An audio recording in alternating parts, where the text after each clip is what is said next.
जय मल्हार मित्रांनो, आपण 2-3 दिवसापूर्वी मोटर भरून दिली होती बाटलांची आणि सोडून दिली चेक वगैरे करून. पण संध्याकाळची लय असल्यामुळं ती काय चालू करून दिली नाही आपण. आणि त्यांनी रात्री आले चेक करायला 2 दिवस, ती काय चालू नाही झाली.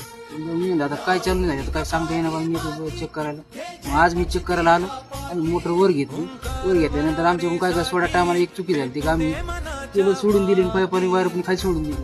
पण ते काय झालं, केबल खाली गेल्यामुळे पुरीला गुतलं खालच्या मोटरीच्या इथून कटलेलं नाही. हे असा प्रॉब्लेम झाला मित्रांनो. त्यामुळे काय करायचा, केबल वरती धरायचा आणि मगच मोटर सोडायचं. हे काय होतं, डबल टिबल कुठं नाही, त्यांना ताण होता ना आपल्याला ताण होता. आज सध्या कधी भरणे दिवस चालू येतो, त्याच्यामुळे काय होतं, फिटरची चूक निघते का कशी सोडली, मग काय झालं, कशी भरली, काय झाली.